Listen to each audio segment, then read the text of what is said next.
میں ضرور پھر کہوں گا تکرار کے ساتھ کہ جولائی آنورڈس اس سال کا جو آپ کا جو فائنینشیل ایئر جو ہے 5 مہینوں میں آپ کی جو ترسیلات ہیں وہ ریمیٹنسز وہ تقریباً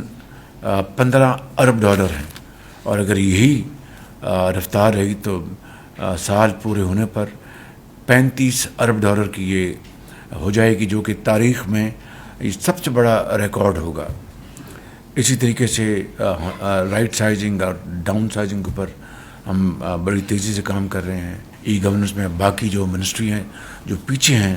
وہ کتنی آگے بڑھ گئی ہیں، تو اس کا بھی ہم انشاءاللہ اس کا جائزہ لیں گے، اور جنہوں نے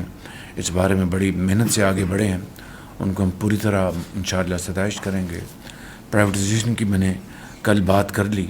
تو میں یہ کہتا ہوں کہ یہ تمام جو کوششیں ہیں، یہ تمام ایفرٹس اور جو چھوٹے چھوٹے ہماری جو سکسیس سٹوریز ہیں، یہ اس کے باوجود ہیں کہ دھرنوں نے ان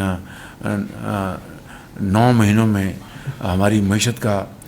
دھڑن تختہ کرنے میں کوئی کسر نہیں چھوڑی، لیکن اس کے باوجود بھی خدا تعالیٰ کے فضل و کرم سے ہم مائکرو اسٹیبلٹی اکانومی میں لانے میں کامیاب ہو گئے۔ اپنے جو ہمارے جو پارٹنرز ہیں ان دس پروگرس، جس میں ہمارے بڑے برادر دوست ممالک ہیں، اور دوسرے ہمارے جو انٹرنیشنل انسٹیٹیوشنز ہیں جن میں IMF بھی شامل ہے، اور پھر شفافیت، میں سمجھتا ہوں میں یہ بلا خوف تردید کہہ سکتا ہوں کہ آپ کی شفافیت جو ہے وہ ایک عام آدمی بھی اس کی گواہی دے رہا ہے، کہ اس لیے کہ 9 مہینے گزر گئے، کوئی خدا نخواستہ ڈبیٹیبل کوئی اسکینڈل بھی کسی کو لانے کی جرت نہیں ہوئی، تو یہ آپ کی امانت، آپ کی دیانت، آپ کا اخلاص کی یہ باتیں گواہی دے رہی ہیں۔